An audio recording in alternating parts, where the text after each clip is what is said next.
Hey guys வணக்கம். நீங்கள் பார்த்துட்டு இருக்கிறது அனிஸ்டெக் தமிழ். இன்றைக்கி நம்ம வீடியோவில் 11th 12th ரிசல்ட் எப்படி பார்க்குறதுன்னு டீட்டெயிலாக பார்க்க போகிறோம். ஸோ ரெண்டு கிளாஸுக்குமே ஒரே மெத்தட் தான். ஓகேவா? நீங்கள் வந்து கூகுளில் போய்ட்டு tnresults.nic.in டைப் பண்ணிங்கன்னா ஃபர்ஸ்ட் வெப்சைட்டை கிளிக் பண்ணுங்கள். இதோட லிங்க் வந்து டிஸ்கிரிப்ஷனில் இருக்குது. இப்போ 11th HSC +1 கிளிக் பண்ணுங்கள், 12th HSC +2 கிளிக் பண்ணுங்கள். உங்களோட ரிசல்ட் வந்து வெளியாகிற டைமில் பார்த்தீங்க அப்படின்னா உங்களுக்கான லிங்கும் இந்த இடத்துல ஷோ ஆகும். ஓகேவா? ஸோ இப்போ வந்து எக்ஸாம்பிளுக்கு HSC +2 நான் வந்து இப்போது கிளிக் பண்ணிக்கிறேன். கிளிக் பண்ணது இந்த மாதிரி பேஜ் வந்துடும். இதில் ரெஜிஸ்ட்ரேஷன் நம்பரில் உங்கள் ஹால் டிக்கெட் நம்பரை கரெக்டாக என்டர் பண்ணிக்கோங்க. நெக்ஸ்ட் காலத்தில் வந்து டேட் ஆஃப் பர்த் கேட்டிருப்பாங்க. இது வந்து பார்த்தீங்கன்னா உங்கள் ஹால் டிக்கெட்டில் வந்து நீங்கள் எந்த டேட் ஆஃப் பர்த் கொடுத்துருக்கீங்களோ அதை கரெக்டாக என்டர் பண்ணிக்கோங்க. தப்பாக என்டர் பண்ணிட்டீங்கன்னா கீழே இருக்க கிளியர் பட்டனை கிளிக் பண்ணி நம்ம வந்து கிளியர் பண்ணிவிட்டு எகைன் நம்ம டைப் பண்ணிக்கலாம். ஓகே, இப்போ டைப் பண்ணது எல்லாமே கரெக்ட். நெக்ஸ்ட் என்ன பண்ணணும் அப்படின்னு கேட்டிங்கன்னா கீழே இருக்கிற கெட் மார்க்ஸ் அப்படிங்கிற பட்டன் இருக்குல்ல, அதை கிளிக் பண்ணுங்கள். கிளிக் பண்ணதும் இந்த மாதிரி உங்களோட ரிசல்ட் வந்து ஷோ ஆகும். இல்லை நேமு உங்கள் ஹால் டிக்கெட் நம்பர் எல்லாமே கரெக்டாக இருக்குது அப்படின்னு செக் பண்ணிக்கோங்க.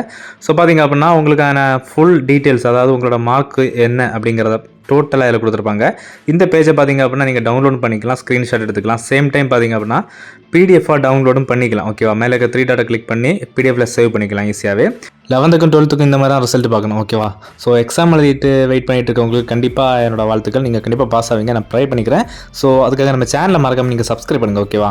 ஸோ இதை மாதிரி கண்டென்ட் எல்லாம் நம்ம சேனலில் அடுத்து தொடர்ந்து வந்துக்கிட்டே இருக்கும்.